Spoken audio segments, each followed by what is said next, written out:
In this autobiographical feature, we follow John Davidson, a man who has lived with Tourette since starting secondary school, as we go through his journey of learning to deal with the syndrome to deciding to spread awareness amongst communities in order to gain more awareness, education, and acceptance into Tourette syndrome. Film fans YouTube, hello, welcome back to the channel. I am Josh, Movie Apprentice, and today I am looking at I Swear, directed by Kirk Jones, starring Robert Aramayo, Peter Mullan, and Maxine Peake. This is a British film that releases on the 10th of October. I was thankful enough to catch a preview screening of this at my local independent cinema, and I will say right off the bat, this is up there with my favorites of the year purely because of that first half hour. This is a first half hour of a movie that is a rough watch, but in a good way. Not rough as in, oh, this was a bad, hard to get through aspect of the film. This was rough in how I could relate to the scenarios taking place within this opening half an hour. Just general awareness of being a kid that grew up in Britain.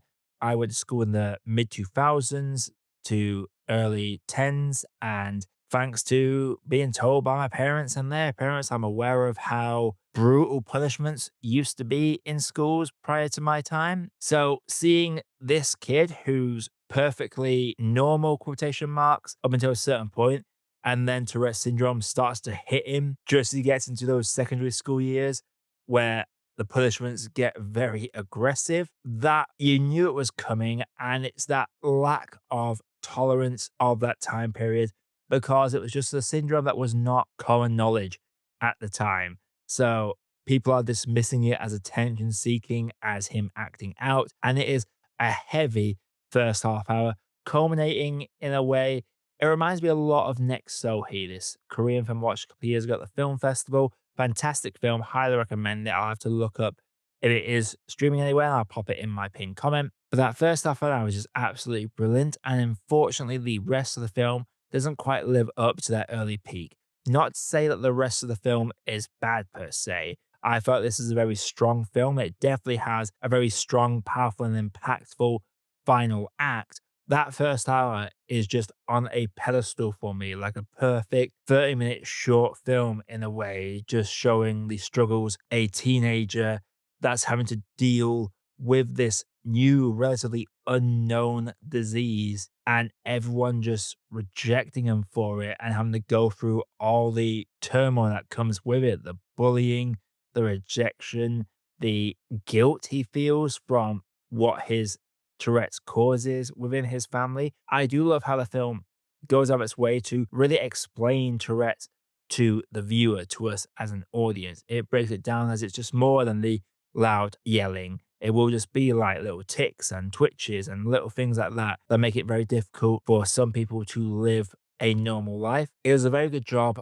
of depicting the struggle that someone with Tourette's would go through. In the middle portion of the movie, it does feel like almost a number of skits back to back, in where we would get a scenario for his Tourette's to cause something negative to happen to him, and then we would swiftly move on to the next scene. And it gets a little bit repetitive after a while, but thankfully, those meandering parts of the middle of the film, as we build up to him choosing to go out and spread awareness to hospitals, to schools, to police officers, to really make people aware of the syndrome. It's really built on the bond that Aramayo's character builds with Maxine Peake's character. These two have such a sweet bond in this. Is Tourette's will always act up at the worst time, but there's a lot of scenes in this where you will see a scenario and you will think of the first thing that would pop into your head, or just the worst possible thing that they could say in that moment. It would just slip out of him.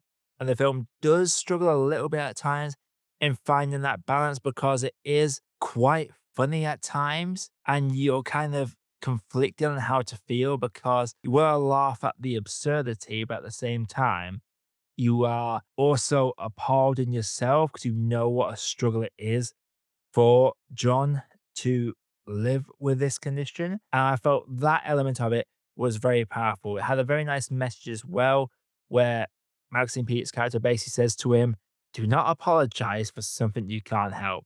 Like, that is a powerful message. And I feel like it's something that needs to be passed down to some individuals that feel like they need to apologize just for existing. I've met people like that, and it's just a very powerful message to have. If it weren't for the bond between these two characters, that middle section can get very repetitive at times. As I've stated, it does struggle to sometimes find that balance between having you feel this pain for this individual struggling through this disease, this disorder, and laughing at the absurdity of it. There's a moment where it's a key moment, so I'm not going to spoil it, but it goes on a bit too long. There's an exchange and it goes on a little bit too long. And it felt like they could have cut maybe a few minutes of, like, a few seconds of it, really, because you felt uncomfortable. You didn't know how to react to that particular set piece. Thankfully, when we get into the final act and we start to see his efforts to try and raise awareness for Tourette syndrome, it's really powerful. There's this really powerful scene towards the end that got me, and it just acts as a culmination of us riding alongside this character because he's not got Tourette's from the get go. We see him living a quote unquote normal life, and then it just hits him at the worst possible time. Like, things are looking up for him, and then this slips in and causes a whole wealth of problems from him in a world that doesn't understand it, doesn't know about it, and gets ridiculed and dismissed for it, and then has to go on the route of just take some pills to numb it down, that old chestnut. There are elements of this film that I could just really relate to in a number of ways. I wish this could have been like a 5-star movie for me, because that first half an hour is like a perfect 5-star short film. But unfortunately, it struggles to maintain that pace. Thankfully, it begins to peak even higher towards the end. And like I say, this one scene that really is a culmination of us along for the ride with John Davidson and his struggles and how much has interrupted his life. Just this cathartic moment. It's so good. This is a film I'd highly recommend. I don't know how it's going to be released internationally. I just know it's coming out on October 10th in the UK. And just Robert Aramayo, man. He is phenomenal in this. I have literally not spoken about him at all in this review. He is freaking phenomenal. He has a hard job of trying to ride that tone, whilst the script at times struggles to ride that tone between seriousness and comedy. His performance always shows just the pain he is going through, but also the acceptance of it. And just his mannerisms, it all works fantastically. And his dynamic with Maxine Peake is great. He also has a great dynamic with Peter Mullan as well. Love Peter Mullan in this. Very small part in the grand scheme of the film, but he has these great dynamics with him. Like, all the cast do a solid job with what they have to do. This is about a real person. For, I think it's the second film I've seen about Tourette's. There was a film I saw, I think it was made in the 90s. I think it was called Front of the Class. It was about a guy with Tourette's syndrome that became a teacher. This film really commits to the painful side of it and the struggles that they had to go through for years to get to the stage we are at now when it comes to Tourette's syndrome. This is just a film that, just watch it, because I am rambling. I know I'm rambling about this film, but I can't help it. This is a film that I just get a little bit emotional about because of how fantastic the first half hour is, and just the relatable aspects I can take from it. Like, it just works really well. It's just a shame that the middle section and its struggle to balance tone are two big negatives against the film for me that do knock it down. But before I do get into my full grade, if you like seeing on the channel, click the like button and subscribe for more videos that's coming out of time. But without further ado, let's grade this. I swear is a British film. It's a simple film that tells its true story of John Davidson.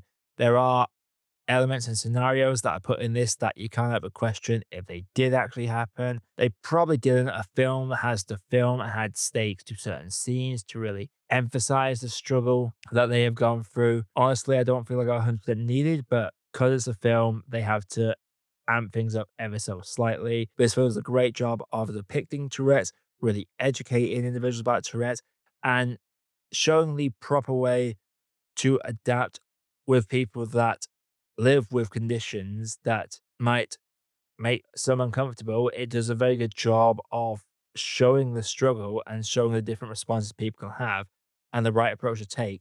The theme of this film is all about education, acceptance, and just open dialogue and conversation, which is something that I feel like is severely lacking in the modern world. Everything is just a pissing contest or a shouting contest. That a film all about just educating and making people aware and not holding bitterness towards one another. That's an overriding theme in this. And Robert Aramayo, I'm definitely going to be looking at what he works on in the future because I think he's just freaking phenomenal in this film. But as for I Swear, overall, I'm going to have to say that I Swear is a good cup of tea.